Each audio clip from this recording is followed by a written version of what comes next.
आज हम research aptitude जो हमारा यूजीसी नेट पेपर 1 की यूनिट 2 है उसके क्वेश्चन हम डिस्कस करेंगे। रिसर्च एप्टीट्यूड हमारा कंप्लीट हो गया था, तो आज हम अपने क्वेश्चन स्टार्ट करते हैं। अगर आपको ये वीडियो अच्छी लगे तो प्लीज़ लाइक कर दिया करो और सब्सक्राइब कर दिया करो। Most important question of research aptitude UGC NET paper 1 unit 2। तो चलिए स्टार्ट करते हैं।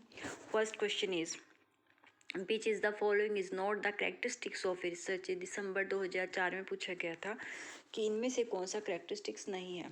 Option A is research is systematic, research is not a process, research is problem oriented या रिसर्च इज़ नॉट पैसिव। तो कि सर इसका जो सही आंसर है वो है हमारा research is not a process. हमारी रिसर्च जो है वो प्रोसेस नहीं है, क्योंकि रिसर्च ऑलवेज सिस्टमैटिक होती है, रिसर्च प्रॉब्लम ओरिएंटेड होती है और पैसिव इन्होंने लिखा नहीं, पैसिव नहीं होती है ना, ये एक्टिव होती है।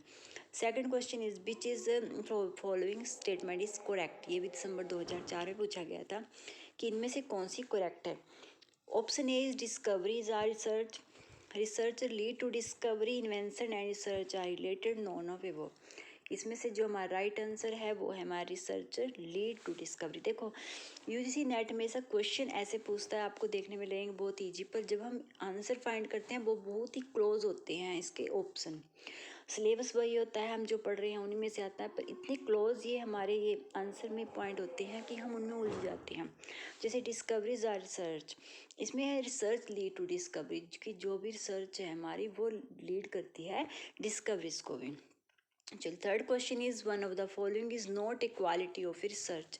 दिसंबर 2005 में पूछा गया था कि कौन सी क्वालिटी नहीं है हमारी रिसर्च की। Unison with that of which is in research, या he must be alert mind, या इननेस इन इंक्वायरी, या his assertion to outstrip the evidence.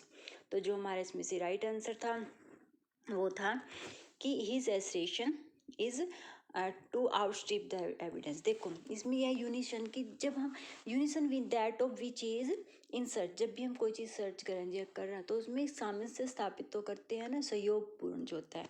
He must be alert mind होना चाहिए, ठीक है, और कीनेस होना चाहिए अपनी इंक्वायरी में, इच्छा मतलब उसकी बहुत ज़्यादा एक उत्सुकता जो होनी चाहिए इंक्वायरी के प्रति। तो ये सब तो उसके सर्च के एक क्वालिटी होती हैं। बट एविडेंस जो आउटस्टिप दैट, कि हम अपने पास से कोई भी, ये नहीं है कि रिसर्च जब बेस्ट मानते हैं अपने पास से कोई भी एविडेंस या कुछ भी हम उसमें इन्वॉल्व नहीं कर सकते। ट्रूथली होनी चाहिए जो भी हमारी रिसर्च हो। तो इसका राइट आंसर है option D. Next question is research can be conducted by person own. कौन कंडक्ट कर सकता है रिसर्च को, ये दिसंबर 2006 में पूछा गया था।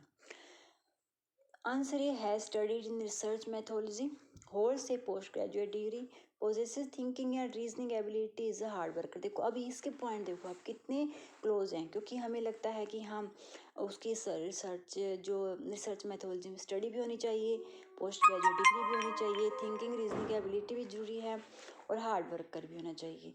बट हमें इनमें से जो बेस्ट ऑप्शन है वो चूज़ करना है, और इसमें जो राइट आंसर था, जो राइट आंसर है हमारा वो है, एक मिनट पेन ले लेती हूँ, तो वो राइट आंसर है हमारा ये मैथोलॉजी, ठीक है, option A is right answer. Fifth question is authenticity of research find is it's, किस जो ऑथेंटिसिटी है वो फाइंडिंग की जाती है किस चीज़ में, आप ये देखना है हमें, ओरिजिनलिटी, वैलिडिटी या ऑब्जेक्टिविटी, ऑल ऑफ दिस। कौन सा इसमें राइट आंसर होगा वो हमें आंसर फाइंड आउट करना है। इसमें authenticity of research finding in its validity, ठीक है, sorry authenticity is objectivity, option C is the right answer. इस पेन ले लेती हूँ अपना, एक मिनट। तो ऑब्जेक्टिविटी, ठीक है।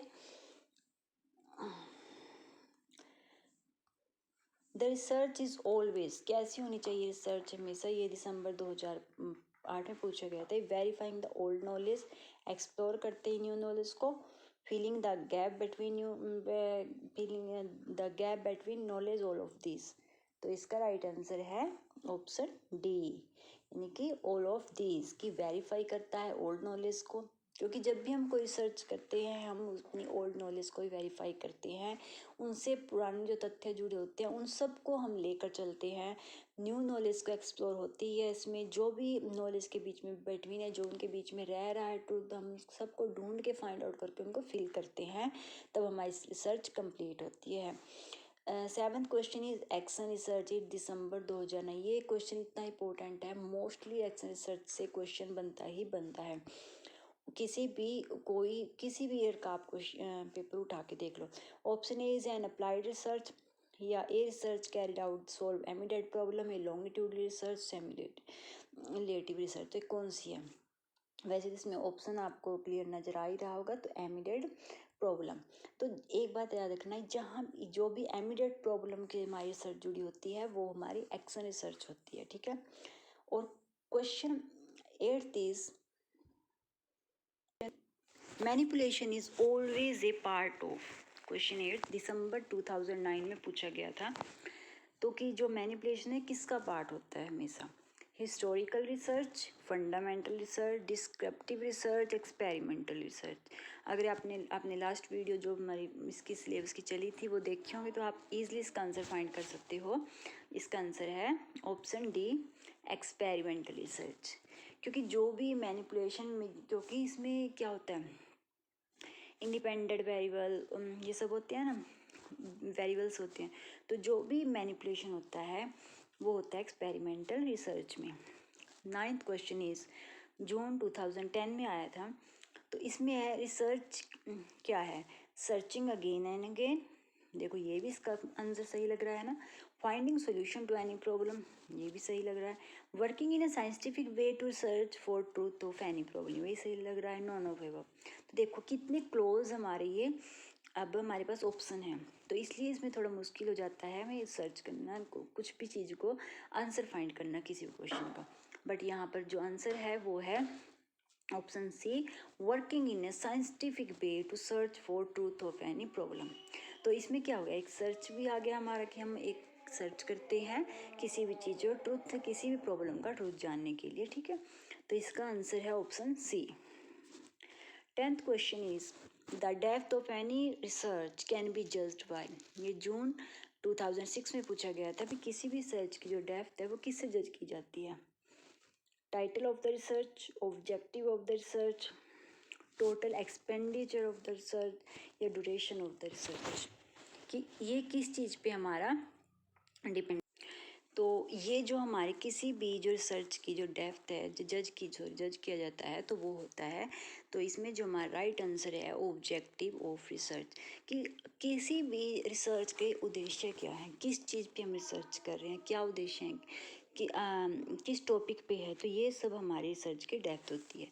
11th question is the research that aims at immediate application. देखो अभी ये क्वेश्चन किस तरीके से पीछे पूछा गया था, अब ये किस तरीके से पूछा गया इमीडिएट एप्लीकेशन के लिए, इसमें आपको कोई भी प्रॉब्लम नहीं होगी अब। तो ये है हमारी एक्शन रिसर्च, ठीक है। जस्ट मैं पेन ले लेती हूँ। तो ये है हमारा action research, option A is answer. जून 2012 में पूछा गया था। ये एक्शन रिसर्च से टॉपिक हमेशा ही क्वेश्चन बनता ही बनता है। 12th question is control group condition is applied in.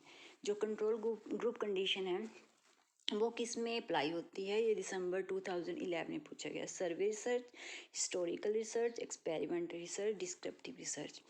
तो और जो इसका राइट आंसर है वो है हमारा एक्सपेरिमेंटल रिसर्च। जस्ट एक मिनट पेन ले लेते हैं।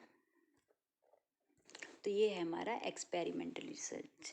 अब आपको ध्यान रखना है कंट्रोल, जहाँ पे हमारे ग्रुप कंट्रोल होते हैं और या फिर मैनिपुलेशन होते हैं तो वो हमारे एक्सपेरिमेंटल में होते हैं।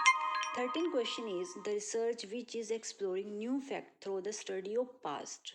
वैसे तो पास्ट से आपका क्लियर हो ही गया होगा, दिसंबर 2009 में पूछा गया था ये।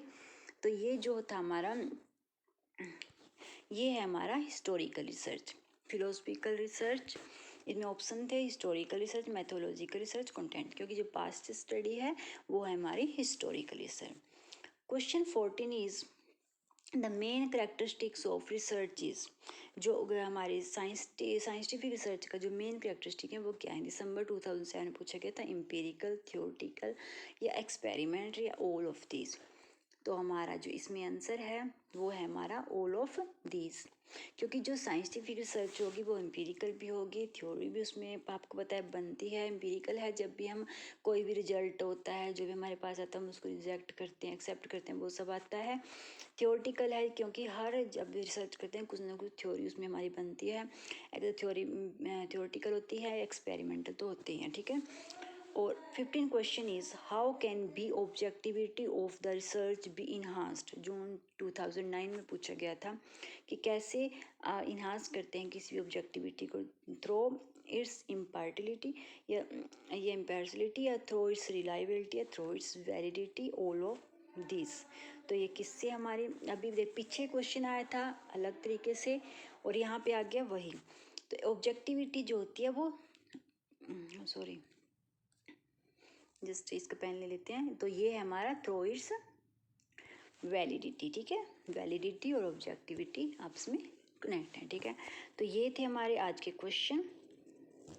तो अगर आपको मेरी वीडियो अच्छी लगे तो प्लीज़ लाइक कर दिया करो। Thank you.